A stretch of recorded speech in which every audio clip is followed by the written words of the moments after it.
The morning sun streamed through the stained glass windows of St. Mary's Church, casting colorful patterns across the wooden pews. I adjusted my tie for the 100th time, watching the guests file in. 3 years of dating, 2 years engaged, and here I was, Danny Sullivan, auto shop owner, about to marry the woman of my dreams. Or so I thought. Tanya looked absolutely stunning in her white dress, her dark hair swept up in an elegant bun. Her mother, Vera, stood beside her, whispering something in her ear. I caught Vera's eye and waved, but she turned away with that familiar cold expression she reserved just for me. "You nervous, buddy?" asked Jake, my best man and longtime friend from the boxing gym. "Just the usual wedding jitters," I replied, though something felt off. Tanya had been distant the past few weeks, claiming wedding stress. Her phone calls became secretive, and she spent more time at her PR agency than usual. The music began, and Tanya walked down the aisle. She was radiant, but when she reached the altar, something changed. Her smile faltered, and she glanced at her mother, who gave her an almost imperceptible nod. Father McKenna began the ceremony. Everything proceeded normally until we reached the vows. Tanya took the microphone, and instead of the heartfelt words we'd practiced, she cleared her throat and spoke loudly enough for everyone to hear. "Danny Sullivan," she began, her voice carrying a strange edge, "you've shown me what it means to settle for less. You've taught me that some people are content with grease under their fingernails and small-town dreams. And you've demonstrated that loyalty means different things to different people, especially when it comes to other women." The church fell silent. I felt every eye on me, confusion rippling through the crowd. My heart pounded as I tried to process what was happening. "Tanya, what are you—" She held up her hand. "I'm just being honest, darling. Isn't that what marriage is about? Truth?" I looked at Vera, who wore a satisfied smirk. This was planned. They'd orchestrated this humiliation in front of everyone I cared about, my family, friends, customers from the shop. Before we deeper into this story, I have one small request.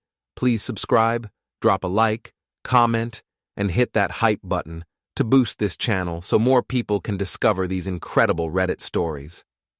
The smart thing would have been to walk away, but I'd learned something from years of boxing. When someone sucker punches you, you don't go down easy. I took the microphone from Tanya's hand, my voice steady despite the rage building inside me. "You know what, folks? Tanya's right about one thing. Marriage is about truth. So let me share some truth of my own." I looked directly at her, watching her confident expression waver. I've learned that some people are so desperate to feel superior that they'll humiliate the person who loves them most. I've discovered that class isn't about money or fancy degrees. It's about how you treat people when you think nobody's watching. I turned to face the congregation, and I've realized that sometimes the person you think you know best is actually a complete stranger. Tanya's face went pale. She grabbed for the microphone, but I stepped back. "But you know what? I'm going to finish this ceremony anyway, because unlike some people, I keep my promises." The rest of the wedding passed in a blur. We exchanged rings, said the traditional vows, and kissed when instructed, but the damage was done. The reception would be a nightmare, and everyone knew it. During the cocktail hour, I excused myself and slipped into the bridal suite where the gifts were displayed. My hands shook with anger, but my mind was crystal clear. If Tanya wanted to play games, I'd show her what a real player looked like. I carefully opened several of the more expensive gifts, jewelry from her relatives, cash envelopes from my family. Working quickly, I replaced the valuable items with convincing fakes I'd prepared weeks ago as a prank that never happened. The real gifts disappeared into a bag I'd hidden earlier. Call it insurance. The reception was exactly as awkward as expected. Guests whispered among themselves, shooting glances at our table. Tanya played the part of the blushing bride, but I caught her exchanging meaningful looks with her mother throughout the evening. During our first dance, she whispered in my ear, "I hope you enjoyed your little speech, Danny. You have no idea what's coming." "Neither do you, sweetheart," I whispered back. "Neither do you." That night, in the hotel suite her parents had paid for, Tanya disappeared into the bathroom for nearly an hour. When she emerged, she was on her phone, speaking in hushed tones. I pretended to sleep while she paced the room, occasionally glancing at me. "Yes, Mother, it went perfectly," she whispered. "He looked like a complete fool up there. Phase 2 starts tomorrow." Phase 2? My wife of 6 hours was already plotting against me. I waited until she finally fell asleep, then carefully retrieved her phone from the nightstand. Her passcode was our anniversary. How romantic. What I found in her messages made my stomach turn. Months of conversations with someone named Kurt, filled with intimate details and plans, photos that left nothing to the imagination. But the worst part was the timeline. These messages started weeks before our wedding. The final message, sent just hours before the ceremony, read, "Can't wait to be done with this charade. See you tomorrow night as planned. Love you." I screenshotted everything, then returned her phone to its place. My new wife had been planning this humiliation while carrying on an affair, probably with her mother's blessing. I stared at the ceiling until dawn, my mind racing. Tanya and Vera thought they were dealing with some simple mechanic they could push around. They had no idea who they were messing with. I'd grown up in this town, built my business from nothing, earned respect through hard work and fair dealing. But I'd also learned how to fight, not just in the ring, but in life. And if they wanted a war, they'd get one. The honeymoon was supposed to start the next morning, but I had other plans. While Tanya slept, I made a series of phone calls. The first was to Jake. "I need a favor," I said quietly. "And it's going to sound crazy." By the time Tanya woke up, I was already 3 moves ahead. The morning after our wedding, Tanya announced she was too exhausted for the honeymoon. Instead, she wanted to spend a few days at her mother's lake house, recovering from the stress. How convenient. "Of course, darling," I said, loading her bags into the car. "Take all the time you need." She seemed surprised by my agreeable attitude. "You're not upset?" "Why would I be upset? Marriage is about supporting each other, right?" I kissed her cheek, noting how she stiffened at my touch. "I'll use the time to catch up at the shop." The moment her car disappeared down the street, I got to work. Jake arrived within an hour, carrying a laptop and wearing a grim expression. "Danny, I've got to ask. Are you sure about this? Once we start down this road?" "Look at these," I said, showing him the screenshots from Tanya's phone. His face darkened as he scrolled through the messages. "Jesus, Danny, she was planning this the whole time?" "Gets better. Check the timestamps on these photos." I pointed to the metadata. "This one was taken in our bedroom while I was at the shop last week. This one's in my truck." Jake's hands clenched into fists. "That's not just cheating, man. That's twisted. Vera's been pulling the strings from day one. They never intended for this marriage to last. The question is why they bothered with the wedding at all." That answer came sooner than expected. Around noon, my phone buzzed with notifications. Tanya had posted on social media a long emotional message about discovering her new husband's pattern of infidelity and financial abuse. According to her story, I'd been cheating throughout our relationship and had stolen money from her family. The post was already getting dozens of comments from her friends and colleagues, expressing shock and support. My own phone started ringing as people who'd been at the wedding called to ask what was going on. "She's fast," Jake observed, reading over my shoulder. "And thorough. Look at these details. She's got dates, amounts, even names of women you supposedly cheated with. All fabricated but convincing." I had to admire the strategy, even as it made me furious. She's trying to control the narrative before I can respond. But I'd been expecting this. While Tanya had been busy with her affair, I'd been documenting everything. Her late nights, mysterious phone calls, sudden interest in new clothes and perfume. I'd even installed a small recording device in my own truck after noticing someone had been using it while I was at work. The recordings were enlightening. Tanya and Kurt discussing their plans, laughing about how gullible I was, making crude jokes about my appearance and background. But the most damaging conversation happened just 3 days before the wedding. "Are you sure about going through with this?" Kurt's voice asked. "Mother insists," Tanya replied. "Something about legal protections and his business assets. We can always get divorced in a few months, and I'll have a claim to half of everything. Seems like a lot of trouble for a mechanic's shop. You'd be surprised how much money Danny's been hiding. Plus, the humiliation factor is priceless. Mother's been planning this for months." I'd heard enough. Time for my counterattack. Instead of responding directly to Tanya's social media post, I created my own.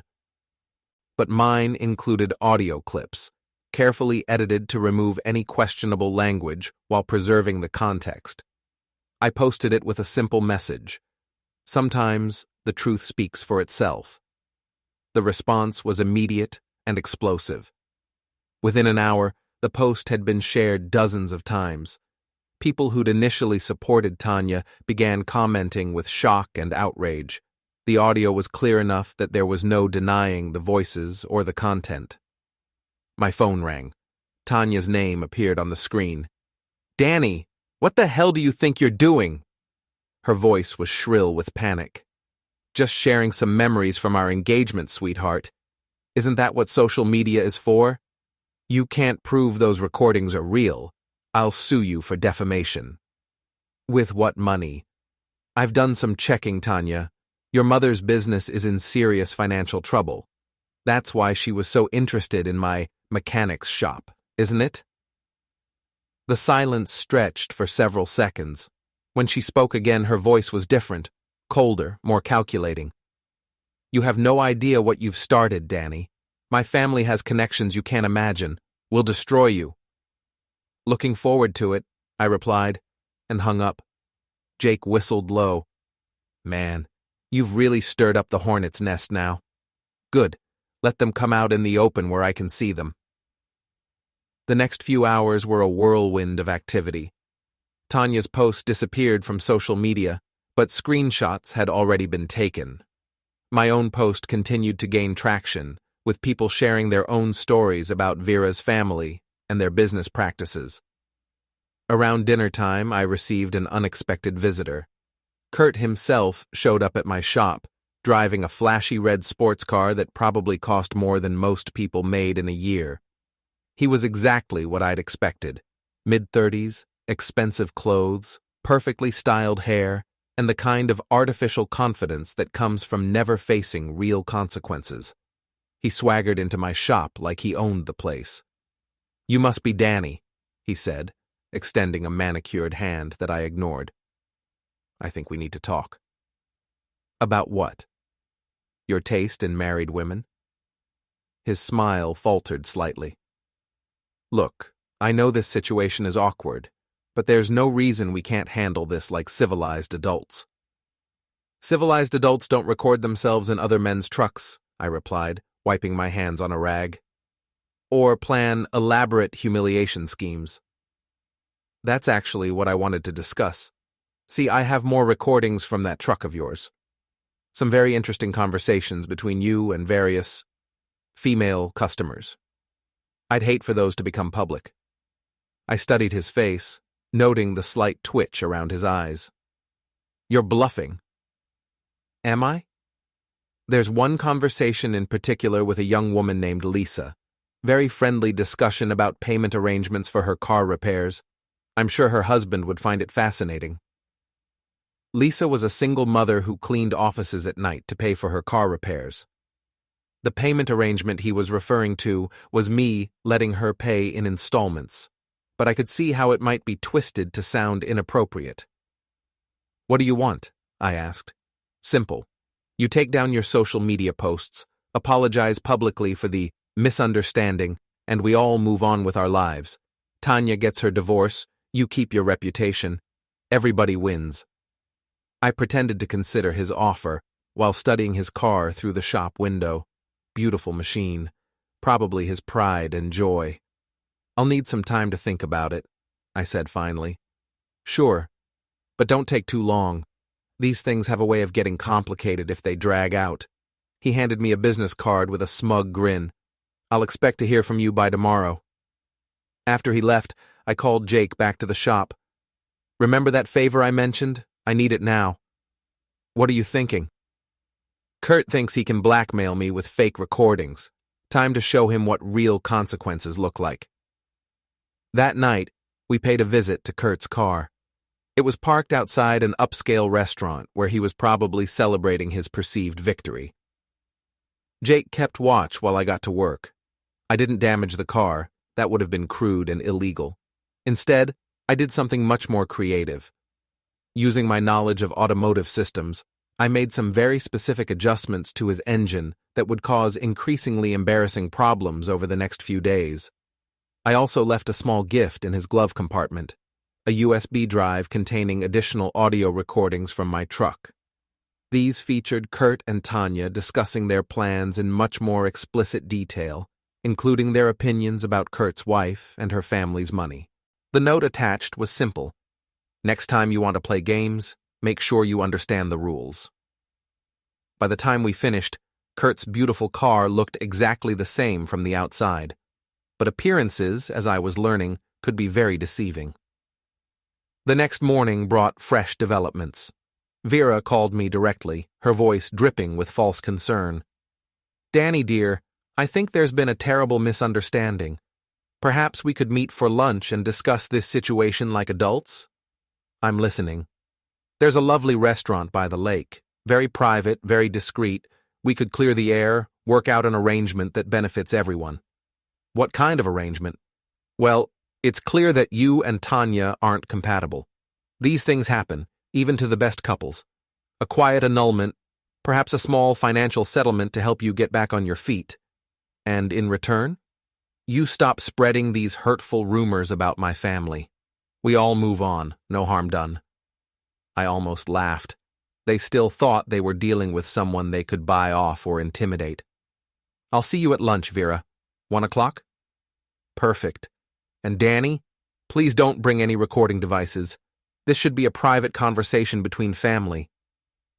Family. Right. I spent the morning preparing for what I suspected would be the next phase of their plan. If Vera thought she could manipulate me over lunch, she was about to get a very unpleasant surprise. The war was just getting started. The restaurant Vera chose was exactly what I expected. Expensive, pretentious, and full of the kind of people who measured worth by the size of their trust funds. She was already seated when I arrived, wearing a designer dress that probably cost more than my monthly mortgage payment. Danny, thank you for coming, she said, gesturing to the chair across from her. I took the liberty of ordering wine. I'll stick with coffee. I sat down, noting how she'd positioned herself with her back to the wall and a clear view of the entire restaurant. This woman didn't leave anything to chance.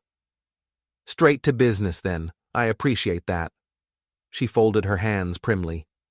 I want you to know that I bear you no ill will, despite recent unpleasantness.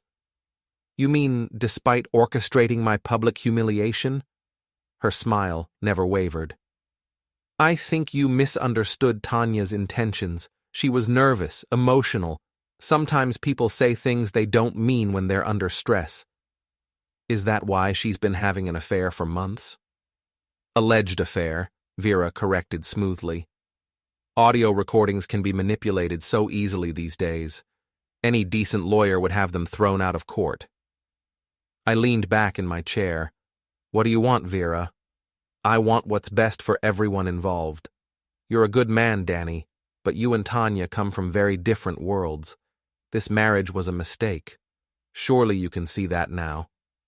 So you decided to fix the mistake by humiliating me in front of half the town? Sometimes a clean break is better than a slow, painful dissolution. She sipped her wine delicately. I'm prepared to offer you $50,000 for a quiet annulment. You can use the money to expand your business, perhaps relocate somewhere with better opportunities. $50,000.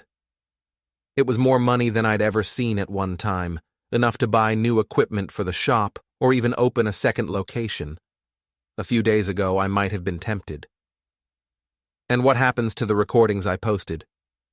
You remove them, of course. Issue a public apology, explaining that you were hurt and acted rashly. People understand that kind of emotional response. I pretended to consider her offer while studying her face. Vera was confident, but there was something else there, a hint of desperation she was trying to hide. Tell me something, I said. Why go through with the wedding at all?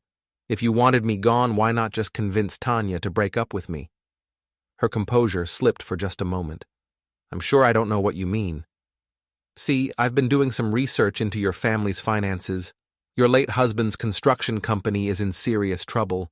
3 major projects behind schedule, cost overruns eating into profits, creditors getting nervous. Vera's wine glass paused halfway to her lips. Our business affairs are none of your concern. They became my concern when you decided to make me part of your family. See, I think you needed this marriage to happen for legal reasons, something about protecting assets or gaining access to credit. But you also couldn't stand the thought of your precious daughter actually being married to a lowly mechanic. That's ridiculous. Is it? Because from where I'm sitting, it looks like you wanted to have your cake and eat it too. Get whatever legal benefits the marriage provided, then orchestrate a quick divorce that would let you claim I was the problem. Vera set down her glass with deliberate care. When she looked at me again, the mask of polite concern had disappeared entirely. You're more clever than I gave you credit for, she said coldly. But cleverness without power is just noise. Do you really think you can win a war against my family? I don't know. Let's find out. I stood up and dropped a 20 on the table. Thanks for lunch, Vera. Oh, and you might want to check on Kurt. I hear he's been having car trouble. Her eyes narrowed. What did you do? Nothing illegal. But then again, neither was posting those recordings. Funny how things work out. I left her sitting there, probably planning my destruction, and drove toward the lake house where Tanya was supposedly recovering from wedding stress. It was time for a more direct approach. The house was exactly as ostentatious as I'd expected. Massive, modern, and positioned to show off the family's wealth to anyone passing by on the lake. Tanya's car was in the driveway, along with a familiar red sports car that was currently making some very unhealthy noises. I parked across the street and called Jake. How's our friend Kurt doing? I asked. According to my contact at the auto shop downtown, his car started smoking about an hour ago. Had to be towed. He was not happy. I bet. Listen, I'm at the lake house. Things might get interesting. Want me to come over? Not yet, but stay close to your phone. I hung up and approached the front door. Through the large windows, I could see Tanya pacing in the living room, gesturing angrily while talking on her phone. She looked nothing like the composed bride from yesterday. Her hair was disheveled, her makeup smeared, and she was wearing a bathrobe in the middle of the afternoon. I knocked loudly. The pacing stopped, and a few seconds later, Tanya opened the door. Her expression cycled through surprise, anger, and something that might have been fear. What are you doing here? Visiting my wife. Is that a problem? I told you I needed space. Funny thing about space, it's a lot easier to maintain when you're not posting lies about someone on the internet. She tried to close the door, but I put my foot in the way.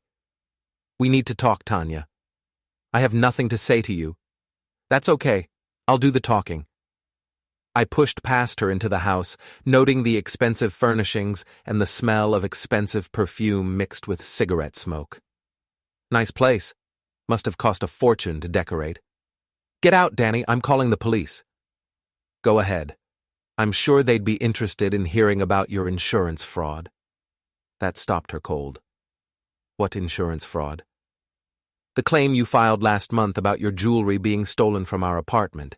Except I found the jewelry in your car yesterday, along with some very interesting paperwork. It was a bluff, but her reaction told me I was close to something. Tanya had always been a terrible liar when she was caught off guard. You went through my car? I went through a lot of things. Amazing what you find when you start looking. I walked into the living room, noting the scattered papers on the coffee table. Financial documents, legal forms, what looked like property assessments. This is about money, isn't it? I said, picking up one of the papers. Your mother's company is in worse shape than I thought. You needed the marriage for some kind of financial protection, but you also needed a scapegoat for when things went wrong. Tanya sank onto the couch, her defiant facade crumbling. You don't understand the pressure I've been under. Mother has plans, expectations. So you decided to destroy me instead of standing up to her? It wasn't supposed to go this far. The wedding thing was just supposed to make you look bad, maybe get you to agree to a quick divorce, but then you had to fight back, and now everything's falling apart. I sat down across from her, studying the woman I'd thought I loved. Where's Kurt? Dealing with his car. It just started making terrible noises and smoking. He thinks someone sabotaged it. Imagine that. She looked at me sharply. That was you? I have no idea what you're talking about, but hypothetically, if someone wanted to send a message to a blackmailer, they might choose a method that was poetic but not permanent. Tanya's phone rang.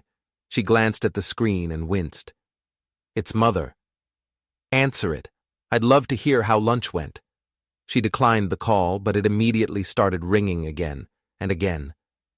She's not going to stop, Tanya said miserably. Then answer it. Reluctantly, she picked up the phone. Hello, Mother. Even from across the room, I could hear Vera's angry voice through the speaker. Tanya held the phone away from her ear as her mother ranted about my behavior at the restaurant and demanded to know what Tanya was going to do about it. I don't know, Mother. Maybe we should just... Don't you dare suggest giving up now, Vera's voice cut through. That little mechanic thinks he can embarrass our family? I'll show him what real power looks like. I stood up and walked over to Tanya. Before she could react, I took the phone from her hand. Hello, Vera. How was the rest of your lunch? The silence on the other end was deafening. When Vera finally spoke, her voice was pure venom. If you think you can intimidate me, I'm not trying to intimidate anyone. I'm just defending myself against people who tried to destroy my reputation and steal my assets. But if you want to escalate this further, I'm ready. You have no idea who you're dealing with. Actually, I do. You're a desperate woman whose family business is failing, whose daughter is having an affair with a married man, and whose elaborate scheme to use me as a scapegoat just backfired spectacularly. I hung up and tossed the phone back to Tanya. Your mother's going to be here soon, isn't she? Tanya nodded miserably. She's probably already on her way. Good. It's time we all had an honest conversation. Danny, you don't understand. When Mother gets angry, she doesn't just go after you. She goes after everyone you care about. Your family, your friends, your business. Let her try. I walked to the window overlooking the lake. The water was calm, reflecting the afternoon sun like a mirror. In a few minutes, this peaceful scene would turn into a battlefield. But I was ready for that. I'd spent my whole life being underestimated by people like Vera and Tanya. They saw a mechanic and assumed I was stupid, powerless, easily manipulated. They were about to learn how wrong they were. My phone buzzed with a text from Jake. Kurt's at the police station filing a complaint about his car. Thought you should know. I typed back, let him. They won't find anything. The sound of tires on gravel announced Vera's arrival. Through the window, I watched her emerge from a black luxury sedan, her face set in lines of cold fury. She moved like a general preparing for battle. This was it. The moment when all the careful planning and preparation would either pay off or backfire completely. I turned to Tanya, who was huddled on the couch, looking like she wanted to disappear. Last chance, I said. You can either stand up to your mother and try to salvage something from this mess, or you can let her drag you down with her. I can't fight her, Danny. She's all I have left. No, I said sadly. She's all you chose to have left. The front door slammed open, and Vera strode in like an avenging angel. Her eyes locked onto mine with pure hatred. You, she said, get out of my house. Actually, according to the property records I looked up, this house is mortgaged to the hilt and about 3 payments behind. So technically, it belongs to the bank. If looks could end someone, I would have dropped on the spot. But I'd been preparing for this moment since I first discovered Tanya's betrayal. The real war was about to begin. Vera stood in the doorway like a force of nature, her designer heels clicking against the marble floor as she advanced into the room. Everything about her radiated controlled fury, from her perfectly styled hair to her manicured nails, which I noticed were clenched into fists. I want you out of this house immediately, she said, her voice carrying the authority of someone accustomed to being obeyed without question. I'm visiting my wife, I replied calmly. Last I checked, that wasn't illegal. Your marriage is over, Mr. Sullivan. The sooner you accept that reality, the better off you'll be. Funny thing about marriage, it actually requires both parties to agree to end it. Tanya hasn't asked for a divorce yet. Vera's eyes flicked to her daughter, who was still huddled on the couch like a child waiting for the adults to stop fighting. Tanya, tell him. Mother, maybe we should. Tell him now. The command in Vera's voice was unmistakable. I watched Tanya struggle with herself, torn between years of conditioning and whatever small part of her might have actually cared about me. I want a divorce, she said finally, not meeting my eyes. There we are, Vera said with satisfaction. Now you can leave. Not so fast. I pulled out my phone and opened a voice recording app. I'd like to get this on record. Tanya, are you asking for a divorce because you want one? Or because your mother is forcing you to? Don't answer that, Vera snapped, and stop recording. It's my house too, legally speaking. I have every right to record conversations here. I kept the phone visible, watching Vera's composure crack slightly. So, Tanya, your choice or your mother's? The silence stretched uncomfortably. Tanya looked back and forth between us, clearly wishing she could be anywhere else. It doesn't matter, she said finally. The marriage was a mistake.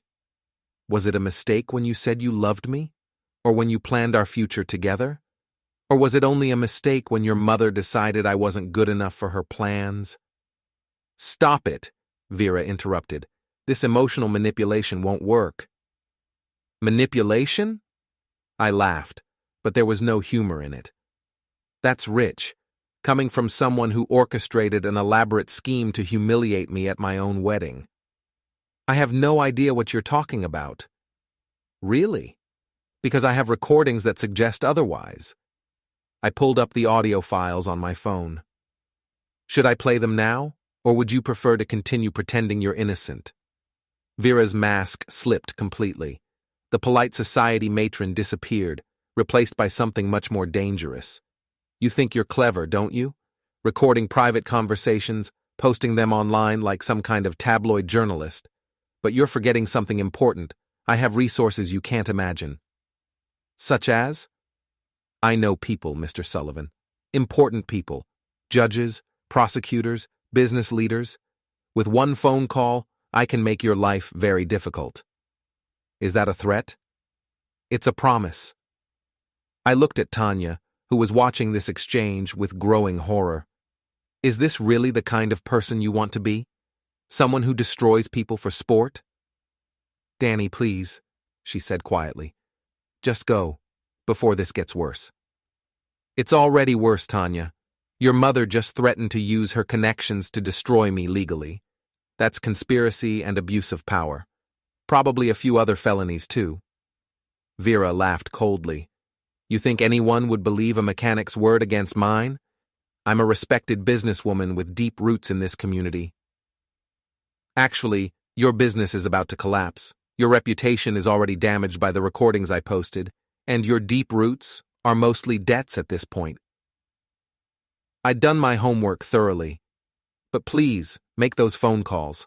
I'd love to see how many of your important friends are willing to risk their own careers for you." The front door opened again, and Kurt walked in, looking like he'd been through a war. His expensive clothes were wrinkled and stained, his hair was disheveled, and he was carrying what looked like a mechanic's diagnostic report. "Vera, we have a problem," he said, then noticed me.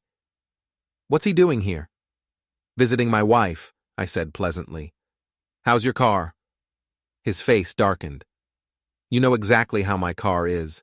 The mechanic said someone with extensive automotive knowledge made very specific modifications designed to cause maximum embarrassment with minimum permanent damage."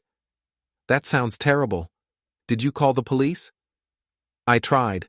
They said without evidence of who did it, there's nothing they can investigate. Funny how that works." I shrugged. "Maybe you should be more careful about who you threaten." Kurt stepped forward aggressively, but I didn't back down. Years of boxing had taught me to read body language, and Kurt was all bluster. He might throw a punch if he got angry enough, but he wasn't a real fighter. "Gentlemen, please," Vera said, though she looked like she'd enjoy watching us beat each other senseless. "We're all civilized people here." "Are we?" I asked. "Because from where I'm standing, I see a woman who manipulates her daughter, a man who commits adultery and blackmail, and a wife who lies to everyone, including herself." "And what does that make you?" Tanya asked quietly. "Someone who's finally fighting back." My phone rang. Jake's name appeared on the screen. "Excuse me?" I said, answering the call. "What's up?" "Danny, you need to know, someone called the fire inspector about your shop. They're there now, going through everything with a fine-tooth comb." I looked at Vera, who was watching me with a satisfied smile. "What kind of violations are they looking for?" "Everything. Safety codes, environmental regulations, business licenses. They've got a whole team there."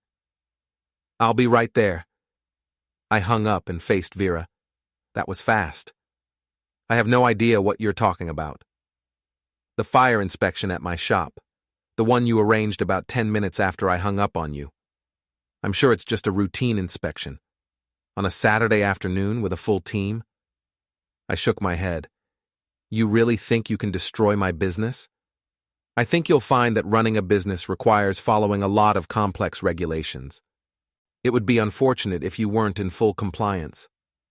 The casual way she said it made my temper flare, but I forced myself to stay calm. Getting angry would only give her more ammunition.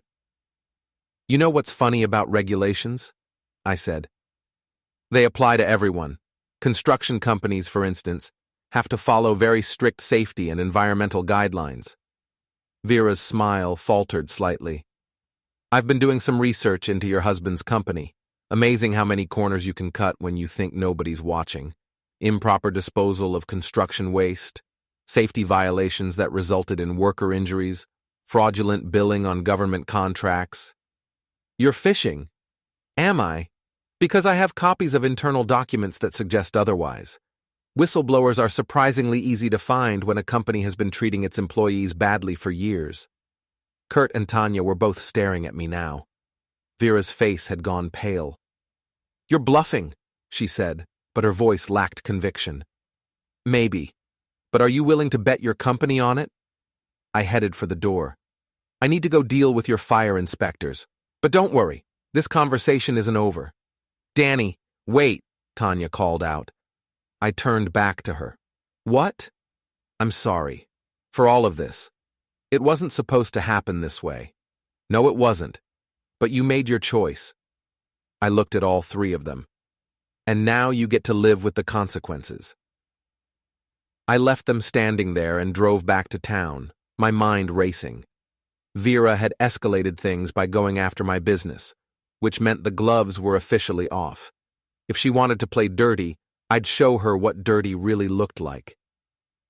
The fire inspection team was still at my shop when I arrived. They were professional but thorough, checking every detail of my operation.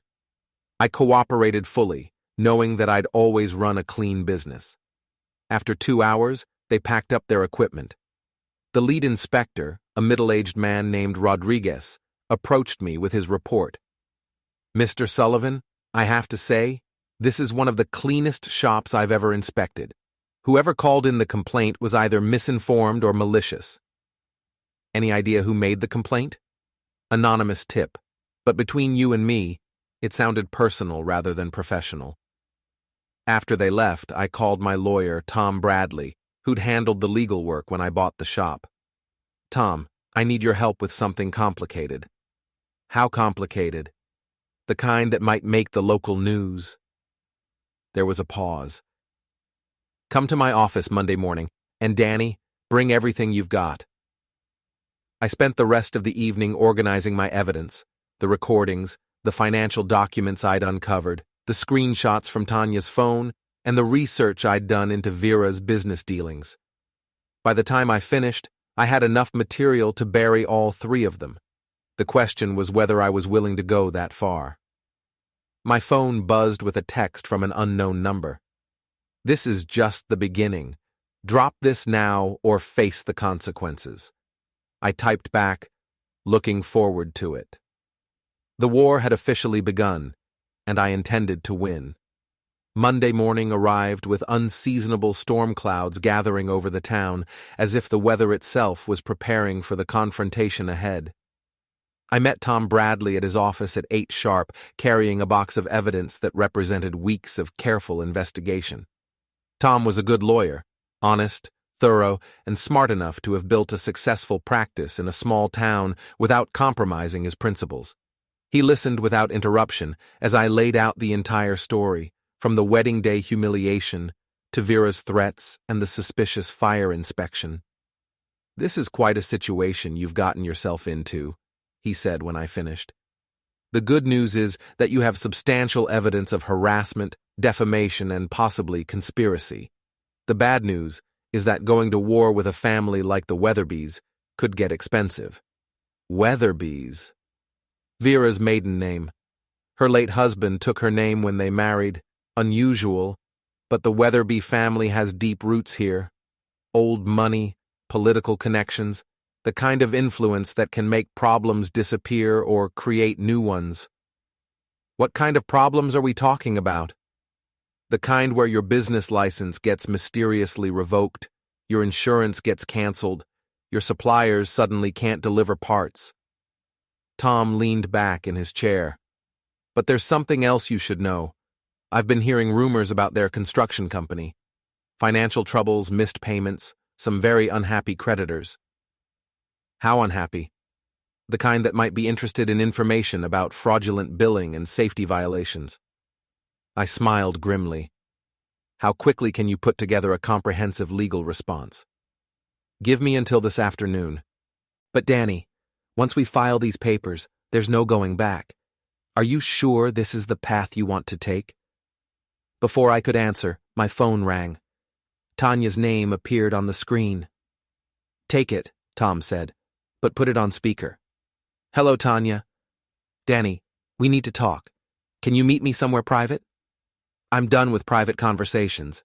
If you have something to say, say it now. Please, I have information you need to hear, about Mother's plans." Tom raised an eyebrow and nodded. "Fine. But somewhere public. The diner on Main Street in 1 hour." "Thank you, and Danny, be careful. Mother's not done with you yet." The line went silent. Tom and I looked at each other. "That sounded like a warning," he said. "Or a trap. Only one way to find out."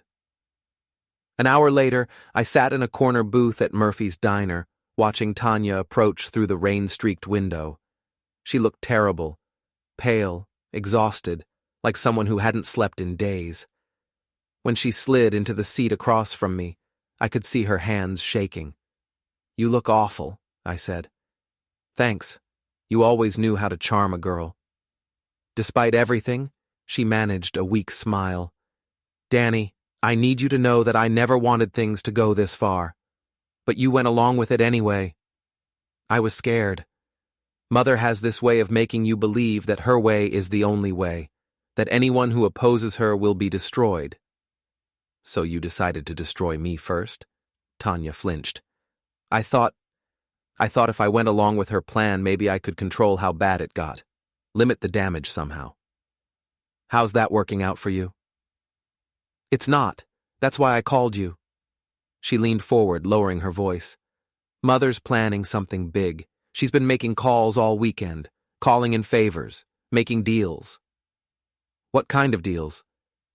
I don't know all the details, but I heard her talking to someone about getting you arrested. Something about planted evidence and a reliable witness. My stomach went cold. What kind of evidence? I don't know. But Danny, she's desperate. The business is in worse shape than you know. If she can't find a way to blame someone else for the company's problems, she'll go to prison. Tanya nodded miserably. And she'll take everyone else down with her rather than face that alone. I studied her face, looking for signs of deception. Why are you telling me this? Because despite everything, I don't want to see you destroyed, and because I'm finally realizing what kind of person my mother really is. A little late for that revelation, don't you think? Yes, but maybe not too late to do something about it. Before I could respond, the diner door opened and Kurt walked in, scanning the room until he spotted us. He approached our table with the confident stride of someone who thought he held all the cards. Mind if I join you? He asked, already sliding into the booth next to Tanya. Actually, we do, I said. Too bad. He signaled the waitress for coffee. We need to discuss your future, Danny. Or more accurately, your lack of one. Is that supposed to scare me? It should.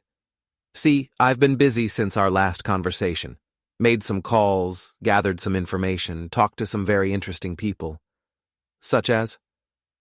Your ex-girlfriend Lisa, for instance. The one with the payment arrangement. She had some fascinating things to say about your business practices.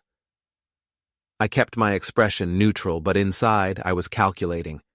Lisa had always been grateful for my help, but people could be pressured into saying things that weren't true. What did she say?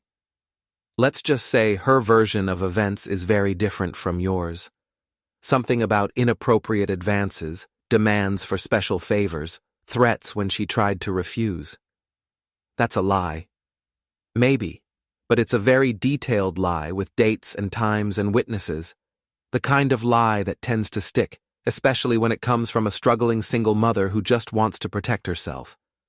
Tanya was staring at Kurt with growing horror. You threatened her, didn't you?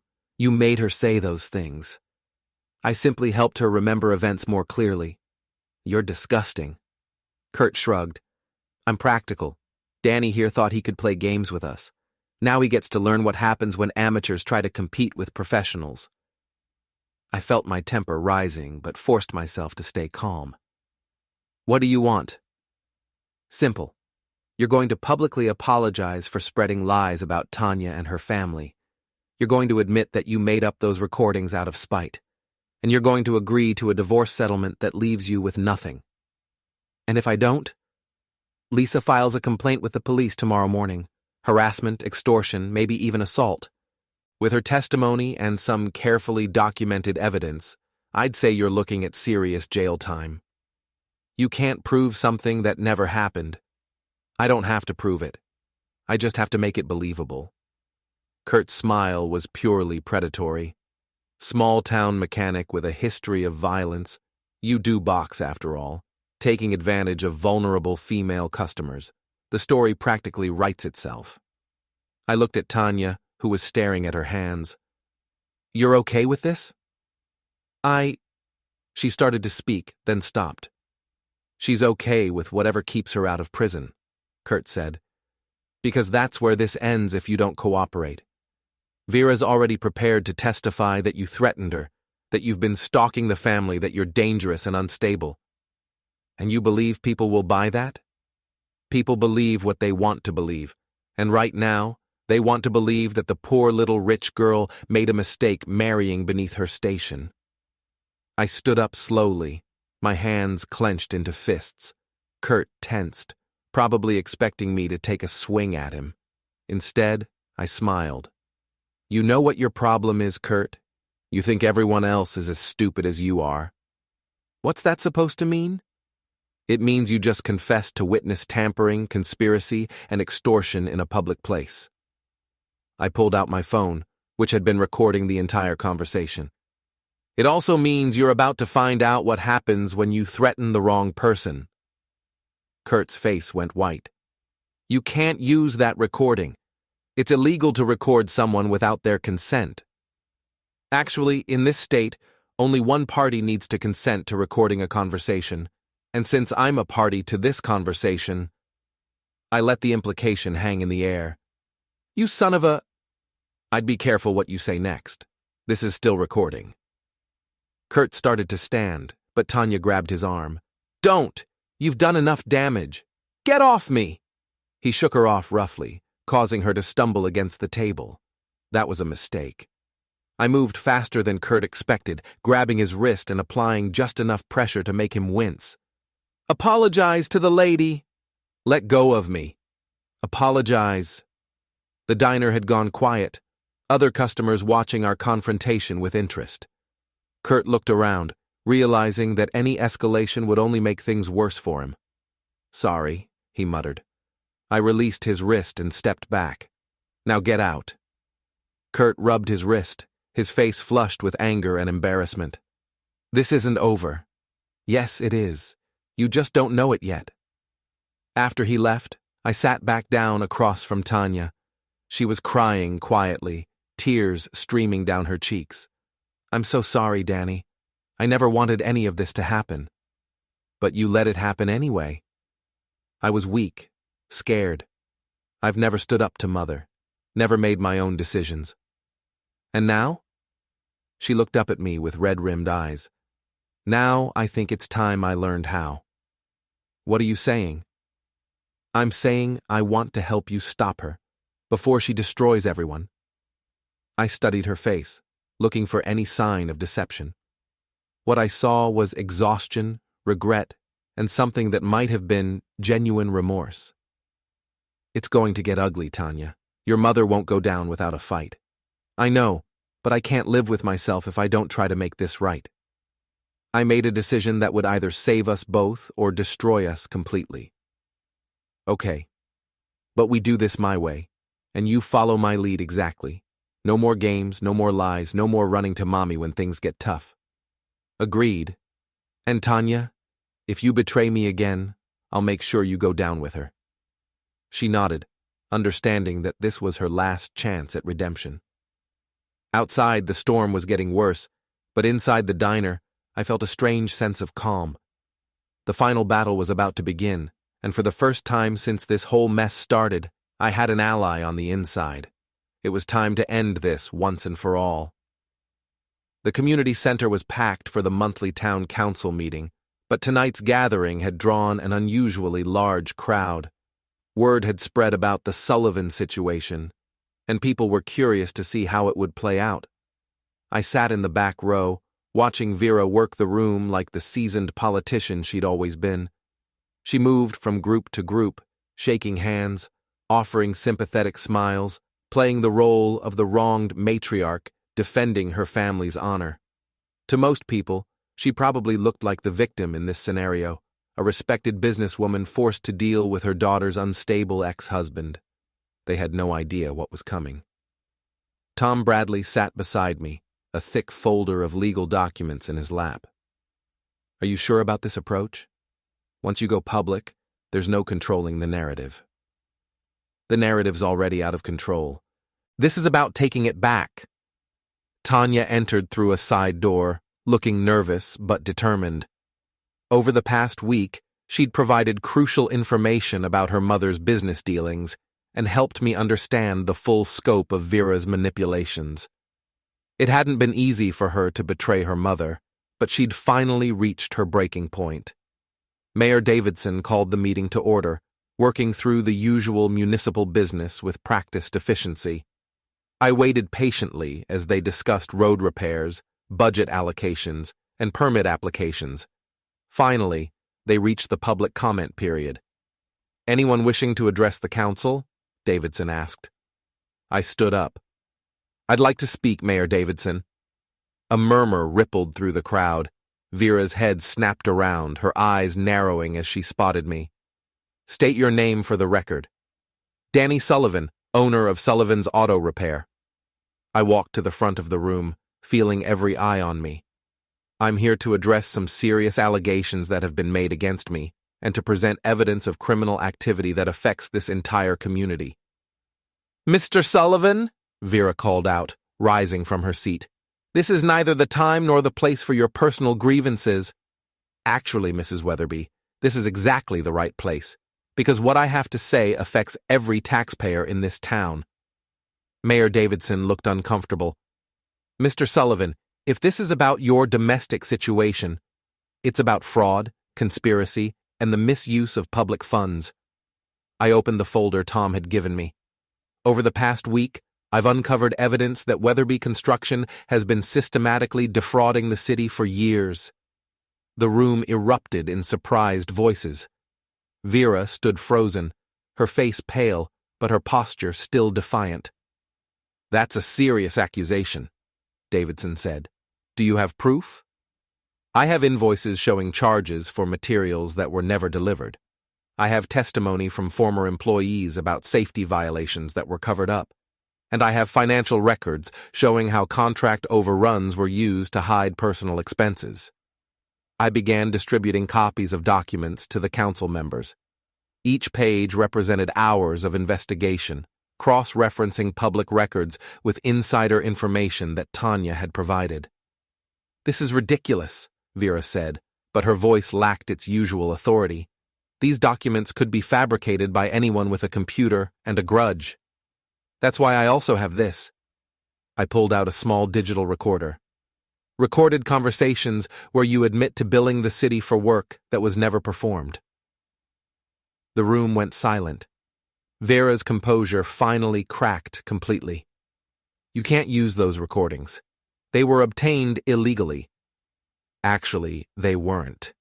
See, when you threaten someone in their own home, and that person decides to protect themselves by recording future conversations, that's perfectly legal. I pressed play. Vera's voice filled the room, clear and unmistakable. The city inspectors are idiots. They never check the actual work, just the paperwork. We've been padding those invoices for years. The reaction was immediate and explosive. Council members began talking over each other, demanding explanations. Citizens shouted questions and accusations. Vera stood in the center of it all, looking like a deer caught in headlights. Furthermore, I continued, raising my voice to be heard over the commotion, I have evidence that Mrs. Weatherby orchestrated a campaign of harassment against me when I began investigating these irregularities. This included filing false complaints against my business, attempting to suborn perjury, and conspiring to plant evidence that would result in my arrest. You're lying, Vera said desperately. This is all fabrication, revenge for my daughter's decision to leave you. Is it? I looked toward the side door where Tanya was standing. Why don't we ask your daughter? Tanya walked to the front of the room, her face pale but resolute. The crowd murmured as they recognized her. Many had been at our wedding just weeks ago. My name is Tanya Weatherby Sullivan, she said, her voice shaking but clear. And I'm here to testify that everything my husband has said is true. Vera staggered as if she'd been physically struck. Tanya, what are you doing?